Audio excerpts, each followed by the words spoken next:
Assalamualaikum teman-teman, saya Randy Adaha, Sekilas IT. Akhirnya prosesor ini udah datang di saya ya, saya beli nih ya. Apakah benar prosesor ini bisa gaming tanpa VGA card atau GPU ya? Saya penasaran, jadi saya pengen tes langsung biar ada jawabannya. Tapi nih ya, misalkan kamu mau rakit PC pakai Intel terbaru ya, Core Ultra Series kayak gini ya. Karena sekarang kan harga memori RAM tuh lagi mahal, jadi saya coba budget untuk VGA card-nya tuh ya disimpan dulu. Alasannya ya PC ini tuh bakalan tetap bisa nyala walaupun kita nggak beli dulu VGA card. Tapi beda, kalau PC kita nggak beli dulu memori RAM, ya PC kita tuh ya nggak nyala gitu. Jadi RAM di sini tuh diutamain walaupun harganya lagi mahal gitu. Oke, kita kenalan dulu sekilas tentang si Core Ultra 5 225 yang kemarin ya telat datang ya. Oke, dia tuh punya 10 core, 6 performa core, dan 4 efficient core. Terus 10 thread ya. Hah, ini pertanyaan lagi. Loh, kok sedikit threadnya ya? Biasanya kan ada 2 kali lipat dari core. Seperti 14400F ya. 10 core, 16 thread, atau 8 core, 16 thread.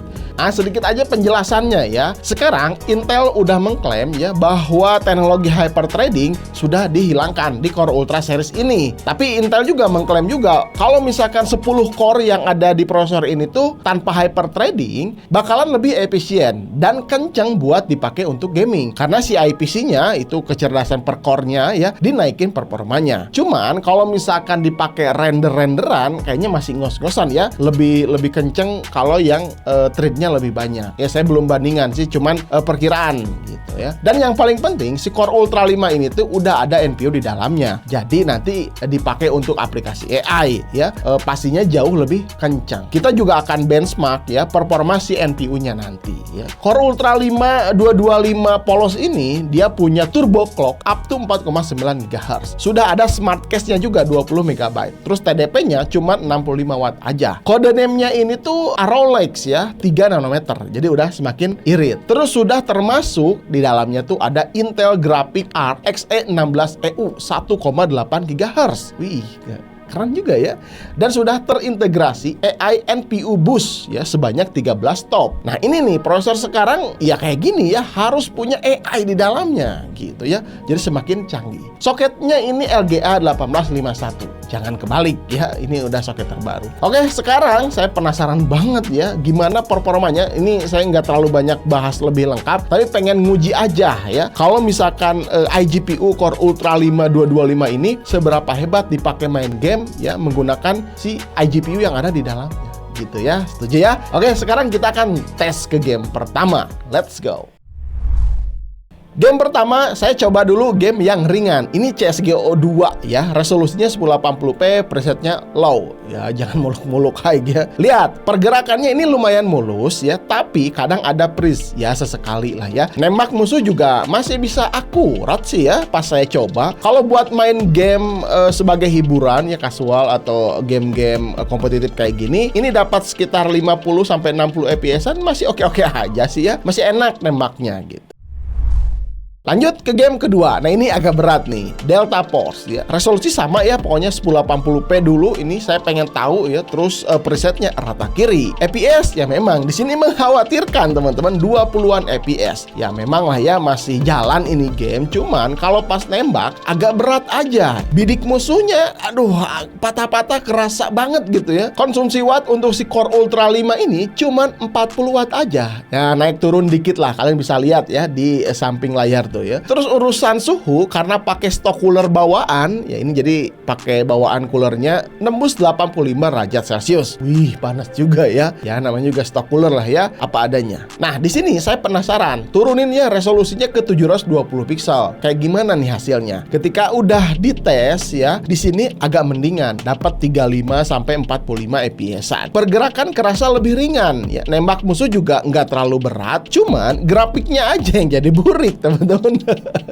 Ya maklum ya, resolusinya kan kecil, natif gitu ya. Tapi intinya tetap ini masih bisa berjalan game ya, game sekelas Delta Force. Lanjut game ketiga. Nah, ini lumayan berat juga nih, Horizon Zero Dawn. Resolusi sama ya, 1080p, presetnya rata kiri, FPS dapat di 20-an juga. Kalau game ini ya memang nggak terlalu cepat pergerakannya ya, jadi masih bisa dimainkan. Asalkan ya bisa maklum dengan tiring yang kali-kali agak patah gitu ya. Sering berasa ya, kerasa di mata ya. Ya segini juga udah alhamdulillah lah ya, tapi masih tetap bisa main.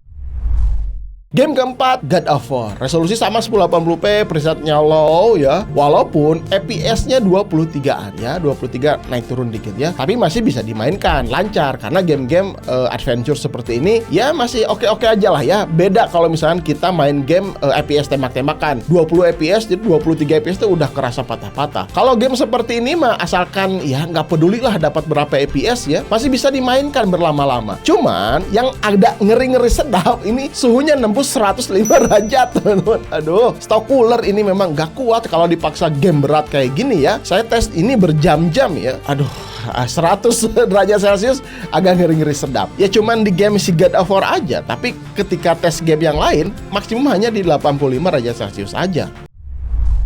Lanjut game kelima, Spider-Man Remaster. Sama ya, 1080p, presetnya rata kiri. Kalau game-game adventure kayak gini mah masih enak lah ya. FPS dapat 27, 30 FPS ini karena action hit di gameplaynya masih bisa ditolerin ya. Dengan mata kita ya ketika nonton itu jadinya nggak terlalu berasa patah-patah ya. Kalian bisa lihat aja pergerakan si Spider-Man-nya. Ya memang kadang ada frame tearing ya, tapi nggak terlalu ganggu lah ya. Masih bisa main ya. Suhu juga ya 85 derajat Celcius seperti game-game yang lain ya. Nggak seperti GOE yang tadi sampai 105. Saya juga nggak tahu kenapa bisa nyampe 105 ya.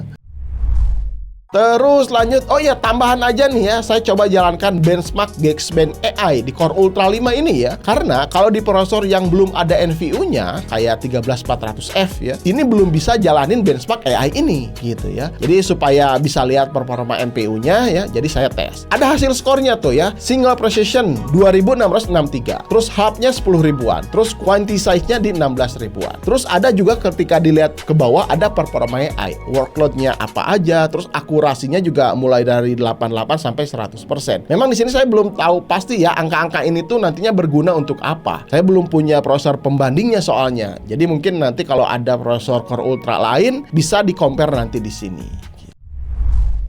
Nah, intinya teman-teman, kalau kalian belum punya duit ya, tapi pengen rakitnya tuh Intel aja gitu, nggak mau AMD ya. Ya ini bisa manfaatin rakitan PC yang murah.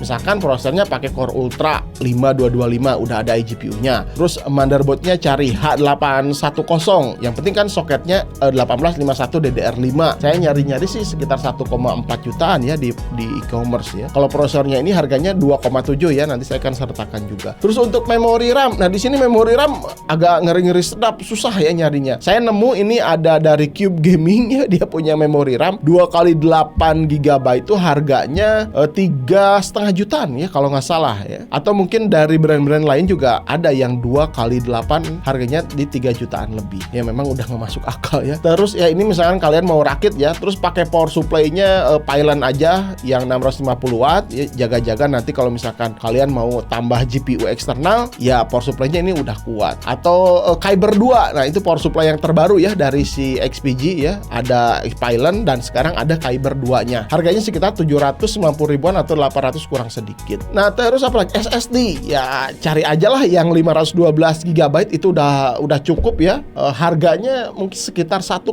juta ya. Ada dari Adata juga ada. Terus dari Team Group ada. Atau dari Kio juga ada. Banyak sih. Tapi harganya ya mepet-mepet 1 jutaan ya. Yang 512 GB untuk sekarang. Terakhir casing ya. Casingnya menurut saya sih cari yang 800 sampai 1 jutaan. Yang penting udah ada fan ya di dalam si casingnya. Nanti untuk membuat si airflow jauh lebih bagus. Nah, mungkin racikan yang barusan saya sebutin nanti saya akan simpan di sini. Ini untuk perkiraan aja ya. Kalau kalian pengen rakit PC AMD apa Intel tapi nggak mau AMD ya pengen Intel aja gitu ya. Yang ada iGPU-nya ini bisa dimanfaatkan. Ya walaupun ya kekuatan untuk main gamenya seperti tadi. Tapi kalau untuk main game-game kompetitif seperti CS:GO tadi ya masih tetap lancar. Valorant juga kayaknya ini masih dapat 70 atau 90 FPS-an masih bisa lah ya. Yang penting nyala lah gitu. gitu ya. Tanpa PGA card juga rakitan seperti ini masih bisa nyala. Oke, gitu aja. Ini sekilas aja ya, karena saya penasaran dengan performa iGPU si Core Ultra 225 ini. Gimana menurut kalian? Apakah worth it si iGPU-nya atau memang ya kurang lah. Ya memang kurang ya. Tapi ya tetap bisa main game kan? Ya walaupun FPS-nya ya kecil. Mudah-mudahan video ini bisa bermanfaat ya. Kalau misalkan kalian punya tambahan, silahkan tinggalkan di kolom komentar. Sekalian, kalau kalian mau beli t-shirt atau merchandise-nya dari Sekilas IT, ya, nanti kalian bisa cek linknya, saya akan simpen di deskripsi. Nanti minggu depan juga bakalan ada giveaway ya. Jadi pantengin terus Instagram sama YouTube-nya Sekilas IT. Sampai ketemu di video berikutnya. Saya Randy Adha, Sekilas IT. Assalamualaikum warahmatullahi wabarakatuh. Salam teknologi.